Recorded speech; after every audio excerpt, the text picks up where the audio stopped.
Hi friends, welcome to Shamees kitchen. എല്ലാവർക്കും സുഖമാണല്ലോ. ഇന്ന് നമ്മൾ തയ്യാറാക്കുന്നത് ചായക്കൊപ്പം സിമ്പിളായിട്ട് പെട്ടെന്ന് തയ്യാറാക്കിയെടുക്കാൻ പറ്റുന്ന നല്ലൊരു ക്രിസ്പി സ്നാക്സ് ആണ്. വളരെ കുറച്ച് ഇൻഗ്രീഡിയൻസ് മാത്രം വെച്ചിട്ട് പെട്ടെന്ന് തയ്യാറാക്കിയെടുക്കുന്ന ഒന്നാണിത്. എന്നാൽ ശരി, ഇതെങ്ങനെയാണ് ഉണ്ടാക്കുന്നതെന്ന് നോക്കാം.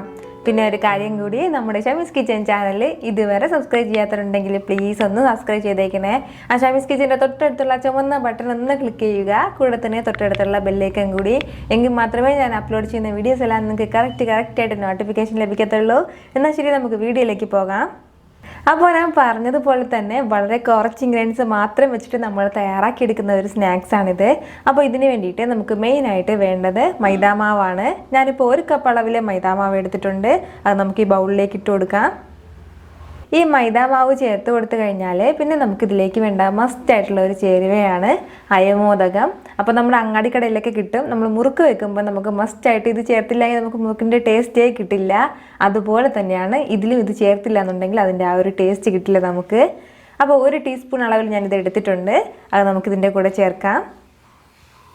പിന്നെ നമുക്ക് ഇതിൻ്റെ കൂടെ വേണ്ടത് കുറച്ച് ചില്ലി ഫ്ലേക്സ് ആണ്. അപ്പോൾ എരിവിന് വേണ്ടിയിട്ട് മാത്രമേ ഇത് ചേർക്കുന്നുള്ളൂ. അപ്പോൾ എരിവ് ഇഷ്ടമില്ല, എരിവ് വേണ്ടാന്നുണ്ടെങ്കിൽ ഇത് നമുക്ക് സ്കിപ്പ് ചെയ്യാം, പ്രശ്നമൊന്നുമില്ല. 1 ടീസ്പൂൺ അളവിലാണ് ഇപ്പോൾ ഞാനത് ചേർക്കുന്നത്. കൂടെ തന്നെ 1 ടേബിൾ സ്പൂൺ അളവിൽ നെയ്യ് എടുത്തിട്ടുണ്ട്. അപ്പോൾ നല്ല സോഫ്റ്റായിട്ട് നമുക്കിത് കിട്ടും, അതിന് വേണ്ടിയിട്ടാണ്. വളരെ കുറച്ച് മാത്രമേ ഇപ്പം നമ്മളിത് തയ്യാറാക്കി എടുക്കുന്നുള്ളൂ. ഇപ്പോൾ വൈകുന്നേരം ഒരു ചായക്കൊപ്പം പെട്ടെന്ന് തയ്യാറാക്കി എടുക്കാൻ വേണ്ടിയിട്ട്, ആ സമയത്തിന് വേണ്ടിയിട്ട് മാത്രമുള്ള സ്നാക്സ് നമ്മളിതിപ്പോൾ ചെയ്തെടുക്കുന്നുള്ളൂ. അതിന് വേണ്ടിയിട്ടാണ് 1 കപ്പ് അളവിൽ മൈദാമാവ് ചേർത്തത്. അപ്പോൾ ഇതിന് ഇത്രയും ആവശ്യമായിട്ടുള്ള ഉപ്പ് കൂടി നമുക്ക് ചേർത്ത് കൊടുത്തിട്ട് ആവശ്യത്തിനുള്ള വെള്ളവും ചേർത്ത് ഇത് നല്ലതുപോലെ ഒന്ന് കുഴച്ചെടുക്കാം. നമ്മൾ ചപ്പാത്തിക്കെല്ലാം കുഴച്ചെടുക്കില്ലേ, ആ ഒരു രീതിയിൽ നന്നായിട്ടൊന്ന് കുഴച്ചെടുക്കാം. ഇത് നന്നായിട്ടൊന്ന് മിക്സ് ചെയ്ത് കൊടുത്തു കഴിഞ്ഞാൽ പിന്നെ കുറച്ച് വെള്ളം കൂടി ചേർക്കാം. വെള്ളം ഒന്നും കൂടിപ്പോകാതെ കുറച്ചായിട്ട് ഒഴിച്ചു കൊടുത്ത് വേണം നമ്മളിത് നല്ലതുപോലെ ഒന്ന് കുഴച്ചെടുക്കാനായിട്ട്.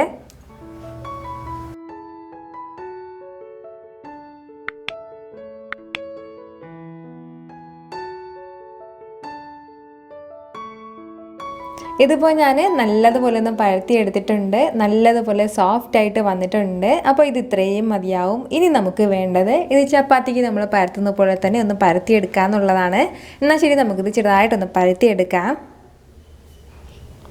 ഇതെങ്ങാനും ഒട്ടിപ്പിടിക്കാതെ ഇരിക്കാൻ വേണ്ടിയിട്ട് വേണമെന്നുണ്ടെങ്കിൽ നമുക്കൊരല്പം മാവ് ചേർത്തിട്ട് നമുക്ക് നല്ലതുപോലെ പരത്തിയെടുത്താൽ മതിയാവും. അപ്പോൾ ഈ മാവ് ചേർക്കണമെന്ന് നിർബന്ധമില്ല, വേണമെന്നുണ്ടെങ്കിൽ മാത്രം ചേർത്താൽ മതിയാവും. നമ്മളിപ്പോൾ ഈ ചപ്പാത്തിക്ക് പരത്തുന്നതിനേക്കാളും കുറച്ചുകൂടി നീളത്തിൽ പരത്തിയെടുക്കുകയാണെന്നുണ്ടെങ്കിൽ നമുക്ക് ഈ ഷേപ്പിൽ കട്ട് ചെയ്തെടുക്കാൻ വേണ്ടിയിട്ട് ഈസി ആയിട്ട് പറ്റും. അപ്പോൾ അതിൻ്റെ പേരിലാണ് ഞാനിപ്പോൾ ഈ നീളത്തിൽ പരത്തിയെടുക്കുന്നത്. ഇപ്പോൾ ഈ ഒരു ഷേപ്പിലാണ് ഞാൻ കട്ട് ചെയ്ത് മാറ്റുന്നത്. ഒരു കത്തി വെച്ചിട്ട് ഇതുപോലെ ഒന്ന് വരഞ്ഞു കൊടുത്താൽ മാത്രം മതിയാവും. ഇപ്പോൾ ഈ പിസ്സ കട്ടർ ഉണ്ടെന്നുണ്ടെങ്കിൽ ഈസി ആയിട്ട് ഇത് കട്ട് ചെയ്തെടുക്കാൻ വേണ്ടിയിട്ട് പറ്റും. പിന്നെ ഒരു കാര്യം ശ്രദ്ധിക്കേണ്ടത്, ഒരുപാട് മാവിട്ട് നമ്മളിത് പരത്തരുത്, എങ്കിൽ പിന്നെ നമുക്കിത് കട്ട് ചെയ്തെടുക്കാൻ ഇച്ചിരി പാടായിരിക്കും. കാരണം നമ്മൾ ഈ കത്തി കൊണ്ട് വരയുന്ന ടൈമിൽ ഈ മാവ് കൂടി ഇങ്ങനെ സ്ലിപ്പായിട്ട് പോകും. അതിൻ്റെ പേരിലാണ്. ഇതുപോലെ തന്നെ നമുക്ക് ബാക്കിയുള്ളതും പരത്തി എടുത്തിട്ട് കട്ട് ചെയ്ത് മാറ്റാം. ഞാനിപ്പോൾ പകുതി മാത്രമേ ഇപ്പോൾ ഇതുപോലെ ഷേപ്പ് ചെയ്ത് കട്ട് ചെയ്തെടുത്തിട്ടുള്ളൂ. ബാക്കി കൂടി ഇതുപോലെ ഇനി പരത്തിയെടുക്കാറുണ്ട്. അപ്പോൾ എന്തായാലും നമുക്കിത് ഓയിലിലേക്ക് ഇട്ടിട്ട് പെട്ടെന്നൊന്ന് ഫ്രൈ ചെയ്തെടുക്കാം.